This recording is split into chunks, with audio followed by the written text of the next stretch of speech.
Kadang-kadang kan dalam keluarga saling salah menyalah, saling beralasan. Ya, belum ada kesepakatan. Yang dike atas ulesa ke perintah le agama. Harus tahu. Inilah yang pertama kepada ahli waris yang balik dan berakal dalam keluarga itu. Yang selanjutnya turut bertanggungjawab melindungi hak masing-masing ahli waris oleh wali. Siapa yang jadi wali di situ? Bukan untuk mendapat hak dia. Wali wajib melindungi harta daripada orang-orang yang ada. Urun Tuan Bandung, para guru dan ibu-ibu sidang jamaah pengajian yang dimuliakan Allah Subhanahu wa taala. Dalam kehidupan kita sehari-hari, kita kadang-kadang banyak kita dengar bahkan sampai kepada hati kita dan seolah-olah iya atau bukan, bahawa antara wali dan asabah itu seolah-olah sama dalam konteks kita menerima warisan atau menerima harta peninggalan keluarga kita yang duluan meninggal dunia. Perlu kita ketahui bahawa wali dan ahli waris itu hal yang berbeza.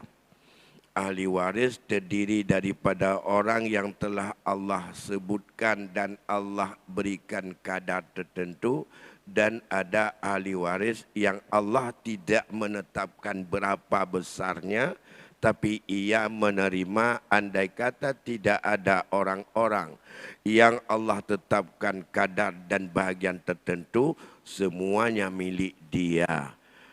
Dan andai kata ada ahli waris yang mereka itu telah ditetapkan Allah kadarnya dan bagiannya, apakah 1/2, 2/3, 1/3, 1/4, 1/6 atau 1/8, maka sisa yang tidak habis dibagi kepada mereka sesuai dengan jumlah dan banyaknya daripada ahli waris.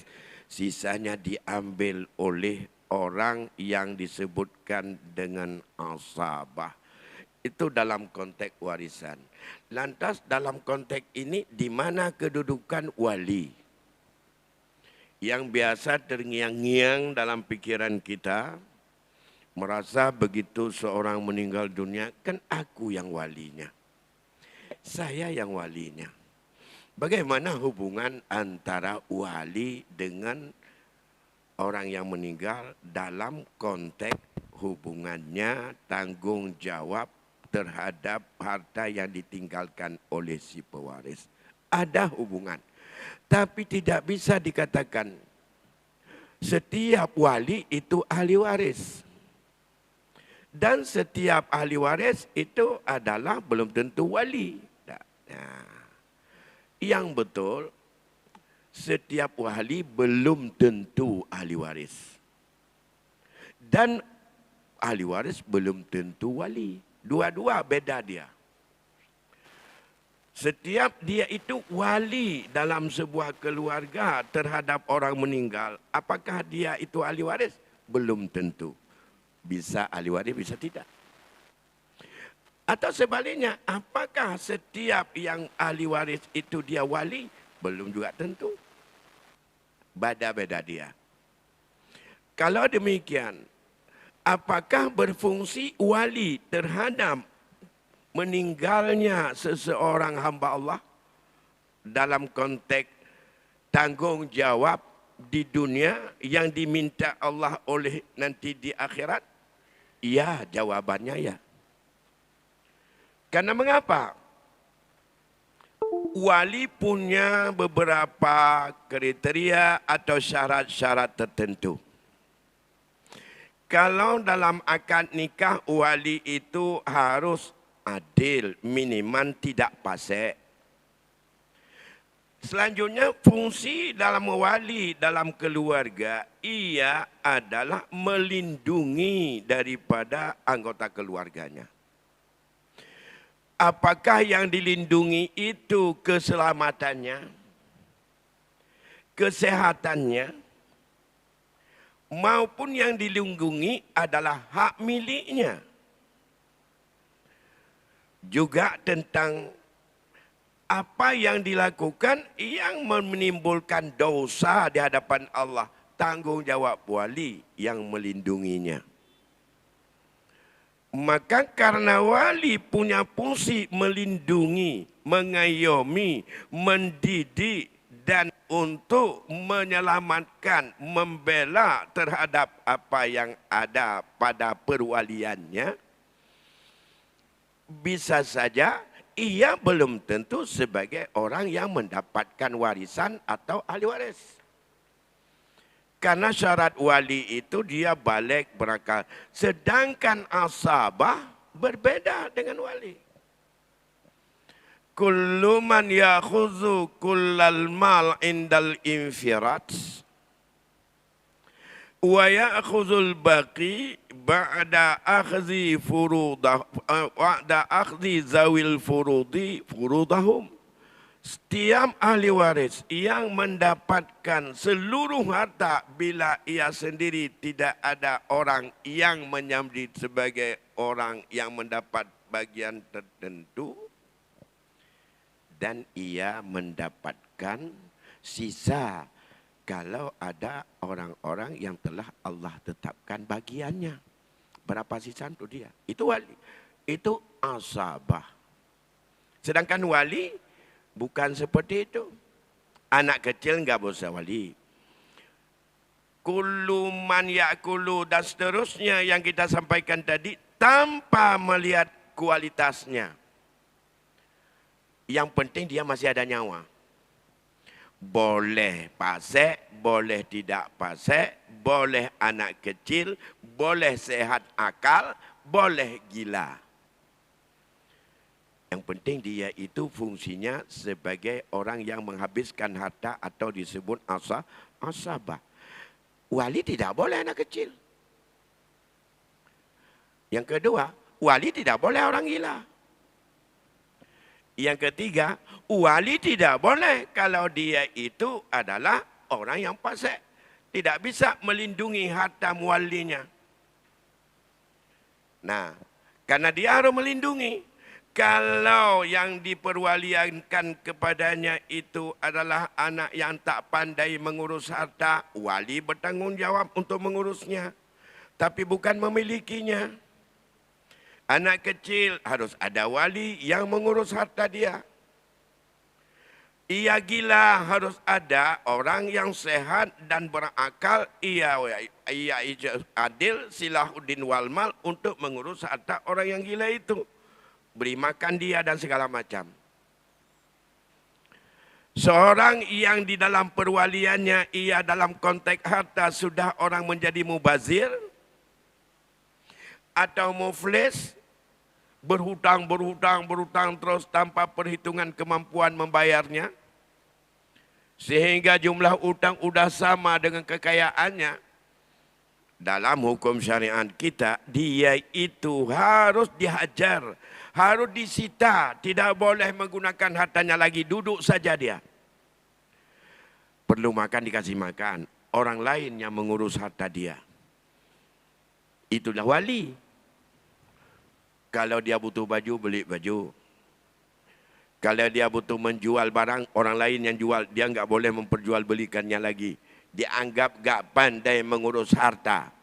Hingga lebih besar hutang daripada aset atau kekayaan yang dia miliki. Jadi kalau tidak ada perhitungan demikian, dianggap itu orang yang tidak pandai. Walaupun dia merasa dirinya pandai. Hari ini ada orang yang merasa pandai kali dirinya. Karena dia punya mobil 10, rumah 6, toko 10. Tapi kalau dihitung-hitung harga mobil, harga rumah, harga toko semuanya, mungkin ada 20 miliar. Apa milik dia? Bukan. Kalau dilihat utangnya mungkin 21 miliar. yang terjerat dengan apakah dengan perbankan, dengan siapa saja. Utang 21 miliar, kekayaan 20 miliar, itu bukan orang pandai namanya. Orang bodoh dalam Islam, orang seperti itu tidak boleh lagi mengelola hartanya. Jual beli enggak sah lagi dia, sedekah tidak boleh lagi dia, semuanya dihajar atau disita oleh wali, wali yang ngurus. Kalau enggak ditemukan wali, hakim menetapkan siapa yang menjadi wali bagi dia. Dia hanya tugas makan, minum, jalan dan kerja saja. Tak boleh tasarruf lagi. Hari ini kan bukan begitu ya. Orang-orang yang seperti itu kalau sudah banyak sekali, dia anggap kaya. Begitu kita hitung antara aset dengan utangnya, rupanya 2 kali lipat lebih besar utang daripada apa yang kekayaan di depannya. Maka orang kaya tidak bisa diukur karena dia naik mobil. Siapa tahu itu mobilnya hutang orang, apalagi dunia sekarang, dunia berhutang. Kalau enggak hutang, itu namanya orang bodoh sekarang.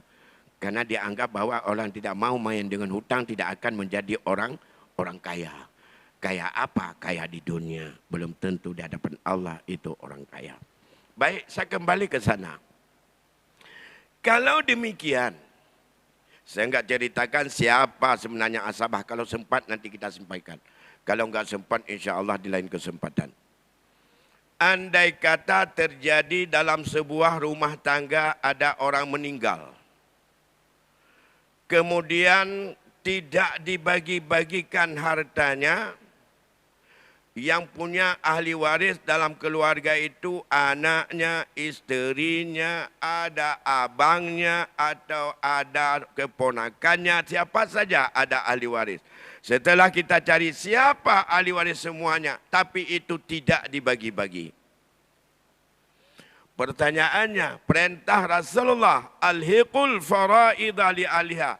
Serahkan semua yang telah Allah fardukan kepada yang berhak menerimanya. Fama baqiya fahuwa li aula rajulin zakarin. Kalau ada sisa, serahkan itu kepada laki-laki yang lebih utama di antara mereka. Itulah disebut dengan asabah, bukan wali. Karena nanti dalam kasus ada yang dia wali tapi dia tidak punya hak pusaka. Ini yang tanggung jawab wali. Taklif Rasulullah, perintah Rasulullah, al-aslu fil amri lil wujub. Dasar perintah. Karena al-hiqu, itu perintah. Fil amar itu. Al-hiqu. Serahkan, hubungkan, berikan segala yang telah Allah fardukan kepada orang yang berhak menerimanya. Itu perintah. Kalau tidak dijalankan, hukumnya adalah dosa. Karena perintah. Sama dengan aqimis salah. Tegakkan salat. Tidak ditegakkan, hukumnya berdosa. Ya, begitu juga. Wa'atuz zakah, tunaikan zakat. Tidak ditunaikan zakat, berdosa. Karena itu mutlak amar. Secara lepas, itu perintah itu tidak ada yang menunjukkan bahwa itu boleh diambil, boleh tidak, boleh dilakukan, boleh tidak. Nah, kalau ini perintah, pertanyaannya, atas pundak siapa taklif hukum ini Allah tujukan? Dalam hadis Nabi itu, serahkan semua yang telah Allah fardukan akan hak mereka. Kalau ada tinggal, serahkan kepada yang lebih utama. Ini atas siapa sasarannya? Apa atas suami kalau istri meninggal? Atau atas istri kalau suami meninggal? Atau atas anak kalau ayahnya meninggal? Atau atas abang apabila tidak ada anak laki-laki? Atau atas ayah si mayat? Karena yang disuruh serahkan harta yang ditinggalkan oleh si mayat. Serahkan itu kepada ahlinya yang telah Allah fardukan. Nah, kepada siapa? Perintah ini untuk menyerahkan. Sekarang kan dalam keluarga saling salah menyalah, saling beralasan. Ya, belum ada kesepakatan. Yang dike atas ulesa ke perintah oleh agama. Harus tahu. Inilah yang pertama kepada ahli waris yang balik dan berakal dalam keluarga itu. Yang selanjutnya turut bertanggungjawab melindungi hak masing-masing ahli waris oleh wali, siapa yang jadi wali di situ. Bukan untuk mendapat hak dia. Wali wajib melindungi harta daripada orang-orang yang ada. Siapa yang wali masing-masing? Kalau ayah meninggal, ada anak, maka ada ayah dari si mayat, kakek. Siapa yang jadi wali? Andai kata dalam keadaan dia miskin, tidak punya usaha, tidak punya harta. Hari ini dia butuh biaya, butuh makanan, butuh pakaian, butuh tempat tinggal. Maka anak-anak ini kewajiban siapa yang harus memberi makan dia, memberi baju dia, memberi tempat tinggal dia. Tentu saja kalau ayahnya tidak ada, naik kepada kakeknya. Umudai disebut dalam agama. Dua tiang, anak dengan ayah. Kalau atas kakek, kalau demikian walinya kakek. Karena tidak ada ayah. Ayahnya sudah meninggal dia. Kakek atau ayah daripada si mayat menjadi orang yang paling bertanggung jawab. Bukan isteri. Tapi adat kita hari ini yang paling seolah-olah bertanggung jawab kalau suami meninggal, isteri. Nyankah salah dia ubar. Menyaga baca kitab kah salah bari. Menyaga baca buku kakon lihat ada tu. Roh mumu'u dalam tanah hugab. Roh mubut atas gab. Kon atas syariat. Hingga pikiran-pikiran yang seperti itu akan mudah terpancing oleh atau dengan membenarkan daripada pemikiran-pemikiran feminim. Gender. Yang mengkritik masalah harta dan pembagian hukum faraid Islam. Yang mereka menganggap bahawa hukum waris Islam diskriminatif. Itanya ikut pengecit. Karena pakan letak tamungan dengan jihan tamungan dengan Rasulullah. Letak tamungan dengan buku-buku yang dihayal ijih tua kitab-kitab yang dikarang oleh ulama. Yang hinan hasil ijtihad dan yang paling inti dibicarakan. Karena pakan kepa lebih ubud ke urang inang gejuk padahal urang inang ulama. Mengapa laki-laki 2 banding perempuan? Ayat awal surat An-Nisa ayat 11. Ya. Yusikumullahu fi auladikum lidzakari mithlu khaddil unsayan. Kata-kata khaddil itu menjadi sebagai momok bagi musuh Islam yang menuduh ayat Quran tidak adil. Nah, karena diminta oleh Allah berikan 2 banding perempuan kepada 1 laki-laki. Ia tidak melihat kepada tanggungjawab yang Allah minta sampai di akhirat antara orang perempuan dan orang laki-laki berkaitan dengan masalah memberi terhadap orang yang butuh dalam keluarga itu. Ya, maka dalam konteks itu karena kita tidak lihat ke situ. Seperti yang tadi, mengapa ayah tidak boleh dianggap nomor 3? Selalu dapat. Seorang meninggal dunia, ayah dia dapat kakek dari anak-anak ini. Walaupun kecil, tapi yang paling penting bagaimana kemandirian anak-anaknya. Maka apabila ada anak, laki atau perempuan, ayah diberikan kapasitas 1/6. Ya, maka dikatakan wali abawaihi likulli wahidin minhumas sudus in kana lahu walad. Karena untuk kesejahteraan kemandirian anak cucu itu lebih penting. Tapi ayah sebagai orang yang backup andai kata nanti satu saat anak-anaknya yang ditinggalkan oleh si mayat ini menderita lapar. Walaupun banyak sekali dikasih duit, tidak jaminan bahwa dia tidak habis duit itu. Banyak milioner hari ini menjadi peminta-minta. Banyak orang peminta-minta dulu, hari ini dia menjadi kaya raya. Jadi ini dunia. Banyak orang sehat hari ini, besok tidak bisa untuk kemana-mana, tidur di tikar. Tapi banyak juga yang dulu nggak bisa kemana-mana, hari ini dia udah sehat, bisa terbang kemana-mana. Ini dunia. Maka diutamakan anak-anak ini, tapi ayah tak boleh sikirkan. Tidak seperti dalam hukum KUHP. KUHP andai kata seorang yang meninggal dunia, ada isteri, ada anak, ada cucu. Ada ayah, ada ibu. Ayah dan ibu dianggap orang nomor 2 atau kelompok kedua. Dihabiskan harta oleh suami atau isteri dan anak-anaknya semuanya. Hari ini lapar, baru lari ke sana. Walaupun harta itu turun daripada ayahnya, kakeknya, harta tua. Tapi sekarang sudah ada kejadian. Karena dia lebih enak dengan itu tidak punya anak. Saya enggak ceritakan tapi 2 kejadian. Baru-baru ini ada orang yang menceritakan pada saya. Sedih sekali dia. Jadi seorang laki-laki kaya, dulu pernah anggota Dewan DPR RI di Jakarta di sebuah komplek tinggal. Ia sudah meninggal, istrinya menguasai seluruh harta karena dia punya anak. Pada abang adiknya di sini banyak sekali. Jangankan untuk ngurus itu bagaimana hukum faraid.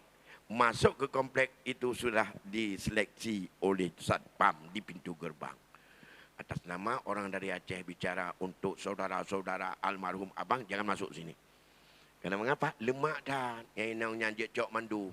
Baik cok juali hidung. Baik cok le asabah. Kadang enggak ada.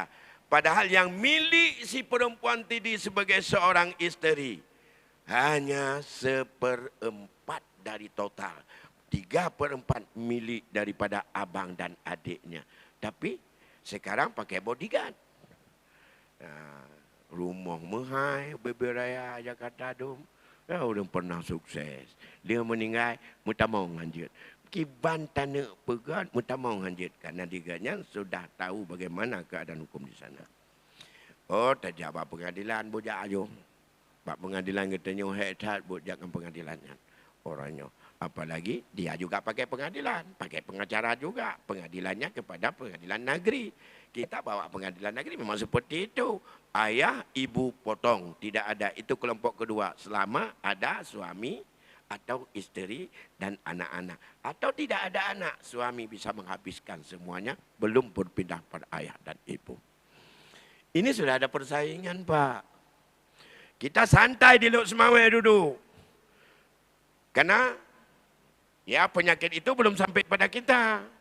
Tapi saudara kita, anak kita, dan juga keluarga kita belum di Lok Semawai semua. Dan tidak mustahil ke Lok Semawai juga penyakit itu akan datang. Karena penyakit tamak itu tak pernah untuk mau peduli dengan apa ayat, apa hadis, apa dalam kitab. Yang penting ada enggak solusi hukum? Pernah enggak Bapak ingat? Kalau saya tahun 95 dulu. 95, gila memang. Tetapi rupanya kegilaan itu sampai kepada otak manusia. Kita di Indonesia bebas untuk memeluk agama. Yang penting punya agama. Yang enggak ada agama, enggak ada tempat di Indonesia. Ya, karena kita berdasarkan negara yang berketuhanan. Apapun agama. Ada seorang abang kandung jatuh cinta kepada adik kandungnya. Sabah ya sabah ma dia. Lantas dia mencoba mencari hukum di Indonesia. Karena dia warga Aceh. Beragama yang dia berkahwin dengan adik kandung. Yang minta aja. Yang penting iji berjaya berkahwin dengan adik dan berlegal atai dengan adiknya. Baik natruk weha ayat tepot. Agama apa yang boleh? Masalah kiban cara menikah lah ilm. Yang penting beraman tinggal di dunia. Hana pikir ije, hana aman di akhirat. Karena agama orang karena memang tauhidnya sudah begitu tipis. Jadi dalam riwayat itu dia cari. Dalam Islam udah otomatis tidak bisa. Karena itu muhrimmu. Bagaimana kamu mau kawin adik kandungmu? Ya, jangankan pada adik kandung, kepada yang masih ada hubungan darah, yang sifatnya itu adalah muhrim tidak bisa. Bahkan dengan sekali ridha pun tidak bisa karena susuan. Minta mau berangkat ke agama yang lain, cari, tidak ada. Ke agama lain lagi, tidak ada. 5 agama yang ada di Indonesia, satu pun tidak ada yang membenarkan boleh kawin adik dengan abang. Masa Nabi Adam pergi mengkawin oroji, adik dengan adun, payah selang tidak tahu. Masa Nabi Adam, lahir dua-dua. Satu laki, satu perempuan. Satu laki, satu perempuan. Kawin antara mereka tetapi adik daripada yang tua ataupun perempuan yang bersama dengan anak tua harus kawin dengan adik ataupun dengan laki-laki yang lahir kedua, dan anak perempuan yang lahir kedua kawin dengan anak laki-laki yang kawin pertama. Harus selang-seling. Itu hukum syariat pada Nabi Adam. Karena baru pun lahir orang. Karena itu anak Nabi Adam. Tidak boleh adik secara berturut-turut begini. Jadi tidak ada. Itu kalau kita bawa kepada akal, kok segila itu sih pikiran orang? Karena orang ingin cari yang nyaman, kita bisa tinggal di sini. Masalah dengan agama tidak boleh, itu urusan lain. Nah, nantung urusan lain. Kenapa kan? IPKJ donyanya aman. Berarti adu dengan Daud. Yang kabeh tahu Allah mandung. Itu yang lebih abadi masalah. Tidak berpikir. Begitu juga di dalam konteks tadi harta. Orang tak berpikir. Yang penting sekarang saya bisa enggak memilikinya? Bisa. Sah atau tidak, itu tidak ada urusan. Maka banyak orang yang kadang-kadang karena dia punya martabat dalam keluarga, lantas dia ngotot, tak perlu kita bagi dulu. Semuanya diam, aku yang bertanggung jawab. Kemudian tanpa musyawarah dengan anggota keluarga lain, ambil sepetak tanah, jual. Dan itu bersedekah, berkanduri, tanpa persetujuan seluruh pemiliknya. Itu adalah dalam hukum muamalah B. Ia tidak punya milik terhadap barang itu secara total, tapi dia milik bahagian kecil menurut haknya. Milik-milik daripada keluarga lain, tanpa izin dari mereka, dia jual. Maka jual beli itu fasid menurut agama. Tapi sah menurut adat. Karena mengapa dapat sah? Tanah sudah diambil, uang sudah dikasih. Berarti aman. Yang penting uang sudah di tangan. Tapi uangnya sama. Uang 100. Beli kue laku. Beli Honda laku uang ini. Tapi nilainya beda. Apakah ini halal atau haram? Di situ yang beda. Yang harus untuk dipahami. Tabang dengan tajuk kue dengan tablau. Masuk warung kopi. Ya, karena sibuk kali lihat, angkanya kuih 3 potong. Berapa? 1 potong. Bayar 1 potong. 2 potong, tidak bayar. Ya, orang tidak tahu. Punya kuih tidak tahu, enggak bisa dihitung. Allah yang tahu hanya dengan kita. Ada 2 potong milik orang yang kita ambil. Enaknya sama dimakan. Di lidah ini sama, sampai ke perut juga sama. Tidak akan mencret. Kalau makan haram langsung mencret, itu lain ceritanya. Ini enggak enak. Yang enggak sama pada Allah, pada hukum. Kamu makan 1 yang halal, 2 haram kamu makan. Sama dengan juga uang curian. Habis uang sogok, masuk kantong, pergi ke kedai, beli nasi. Sama, enak nasinya. Tapi uang itu uang haram. Yang kita makan menjelma jadi makanan. Yang mula-mula dari haram. Dan itu yang membedakan. Di mana beda? Tidak di dunia. Itulah iman kita di akhirat nanti. Nah, Bapak Ibu sidang jamaah yang dimuliakan Allah Subhanahu wa taala. Maka oleh karena demikian, yang paling bertanggungjawab. Dosa kalau tidak diselesaikan dalam keluarga, tidak diperjelaskan hukum, tidak disuruh menurut kemampuan yang ada untuk diselesaikan hingga sampai milik masing-masing keluarga kepada tangannya masing-masing secara personal, secara individual, adalah dosa wali. Di akhirat nanti akan diminta pertanggungjawaban oleh Allah. Kullukum ra'in wa kullukum mas'ulun ar-ra'iyah. Kita wajib melindungi. Terjadi kezaliman, tidak sempat dimakan dan dinikmati yang Allah berikan dari peninggalan orang tuanya. Dia sudah meninggal, belum juga bisa dinikmati oleh anak-anaknya.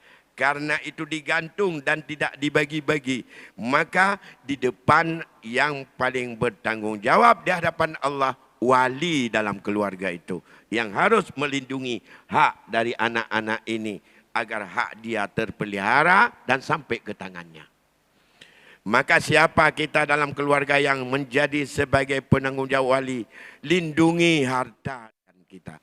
Bukan wali untuk tanya, kapan nikah lagi kamu? Aku siap untuk menikahkan kamu dengan siapa saja. Kenyan mantang pun ti wali. Katanya orang cik ji, kenyan mantang. Kakek ibu no. Nyan kan iganyan tugas mantang atas kena kemekawin kabur balon. Kami tahu juga tuan cok ro. Kenyan mantang tugas melindungi. Sehingga kalau anak perempuan sebelum kita lepaskan untuk dinikahi oleh laki-laki sebagai penanggungjawab dia, maka berangkat dia, berdosa dia tidak ada muhrim di jalan, dosanya kita yang miliki, ia juga punya. Dua-dua berdosa. Nyomananjit, kerugian bagi dia, tidak hanya dia yang memiliki saja.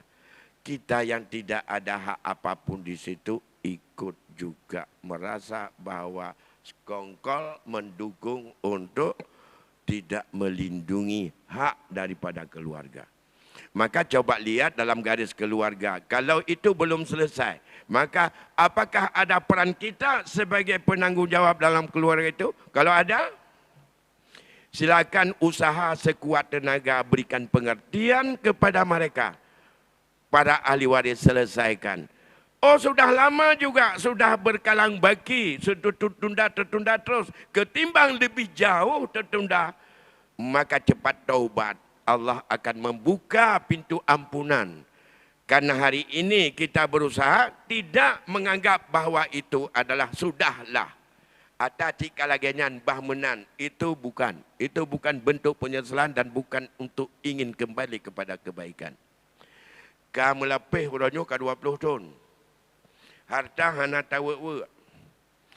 Lantas kita sikap apatis dan pasrah. Alah aku fikir atau jika lagian. Maka pembiaran seperti itu adalah tidak berbentuk kita penyesalan. Akan lebih rumit Allah untuk memberikan ampunan kepada kita. Tapi kita masih ada kesempatan walaupun di belakangnya sudah lama tertinggal. Banyak kekeliruan. Gak jelas kemana-mana. Karena penundaan yang berlapis-lapis. Sudah habis, sudah 3 generasi yang meninggal. Belum juga dibagi. Tapi pembiaran itu lebih besar pahalanya ketimbang hari ini kita mencoba menyelesaikan dengan sekhidmat mungkin kekeliruan itu. Lanjutkan dengan taubat kepada Allah, minta penyesalan. Bapak Ibu sidang jamaah yang dimuliakan Allah, alhamdulillah waktu Isya sudah masuk. Kita padai dulu sampai di sini kajian kita malam ini. Semoga semakin Allah berikan solusi dan jalan, kesadaran dan keikhlasan untuk mampu kita bersihkan daripada carut marut dalam keluarga berkaitan dengan masalah peninggalan dan warisan daripada keluarga kita. Hasbunallahu wa ni'mal wakil, ni'mal maula wa ni'man nasir. Wala haula wala quwata illa billahil aliyil azim. Wallahu a'lamu bissawab. Wassalamualaikum warahmatullahi wabarakatuh.